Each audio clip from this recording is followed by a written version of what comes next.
हल्ली 10 पैकी एक तरी रुग्ण IBSने त्रस्त असतो आणि साधारण 20 ते 40 या वयोगटावर या आजाराचं जास्त प्राबल्य असतं. अर्थात 20 वर्षापासून 40 वर्षापर्यंत जे व्यक्ती असतात ते मोस्टली IBSने त्रस्त असतात.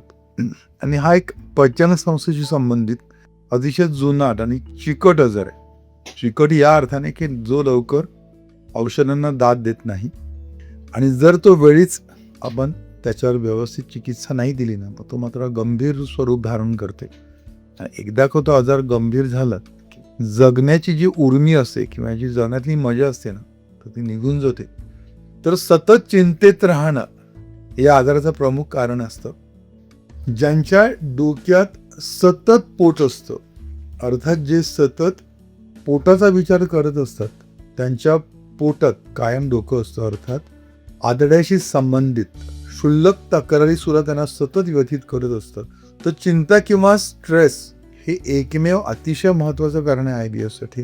स्ट्रेसमुळे आतड्यातील ज्या मांसपेशी असतात त्या मांसपेशींवर स्ट्रेसचा प्रत्यक्षरित्या परिणाम होतो आणि मांसपेशींची किंवा आतड्यांची जी हालचाल असते, ज्याला आपण पेरिस्टाल्टिक मुवमेंट्स म्हणतो, ती अतिशय फास्ट होते आणि परिणामी जे न पचलेलं अन्न हे पाचक रसासोबत आहे तसंच आतड्यांमधून पुढे ढकललं जातं आणि शौचावाटी ते बाहेर पडल्यामुळे मग द्रवमाला प्रवृत्ती हे प्रमुख लक्षण दिसतं. तर काही व्यक्तींमध्ये याच्या विपरीत अतिचिंतेमुळे या आतड्याच्या मांसपेशी अतिशय शिथिल होतात. त्याच्यामुळे पुरस्सरण गती किंवा पेरिस्टाल्टिक मुवमेंट्स ही एवढी स्लो असते, त्याच्यामुळे त्यांच्या आतड्यातील जे अन्न असतं त्याचा खडा होतो शेवटी पचताना आणि मग त्याच्यामुळे अधूनमधून मग त्यांना शौचावाटे ग्रंथीत किंवा खडे स्वरूपातील मलप्रवृत्ती हे प्रमुख लक्षण दिसून येतं. अति स्ट्रेसमुळे अशा लोकांची इंटेस्टाईन मोर सेन्सिटिव्ह झालेली असते. त्याच्यामुळे क्षुल्लक तक्रारी सुद्धा अशा लोकांना फार व्यथित करत असतात.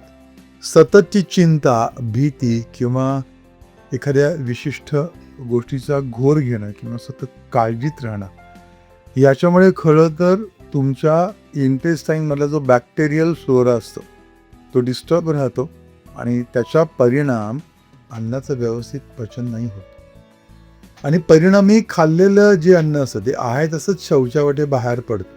अतिचिंतेमुळे खरं तर आतड्याची जी श्लेष्मल कला असते, ज्याला ॲब्सॉर्प्टिव्ह मेम्ब्रेन म्हणतो, तर ती त्या कलेला सूज येते, आतड्याला आतल्या त्वचेला सूज येते आणि त्याच्यामुळे जे न पचलेलं विष स्वरूपातील अन्न असतं ते आहे तसंच शोषलं जातं रक्तामध्ये आणि ते खरं तर इम्युन सिस्टीमवर डायरेक्ट इम्पॅक्ट देतं आणि त्याच्यामुळे अशा लोकांची इम्युन सिस्टीम सुद्धा वीक असते.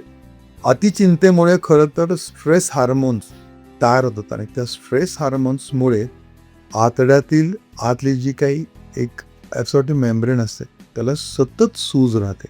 तो त्या स्ट्रेस हार्मोनचा एक विषारी परिणाम समजू येतो आतड्यांवर असणारा आणि अशा लोकांना अतिचिंतेमुळे जो कोलायटिस बसतो ना, तो लवकर नाही बरा होत.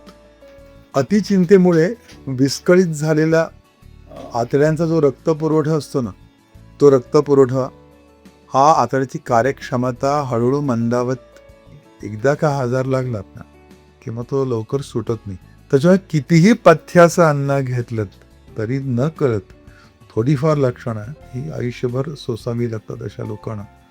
परिणामी चिंता कमी करण्यासाठी IBSच्या लोकांनी अभ्यंग किंवा शिरोधारा किंवा काही विशिष्ट बस्तीचे प्रकार असतात पंचकर्माचे, त्याच्यासोबत योगथेरपी आणि प्रभावी औषध असं सगळं जर व्यवस्थित सांगडे घातलीत तर मग नक्कीच हे पेशंट्स पूर्णपणे बरे होतात.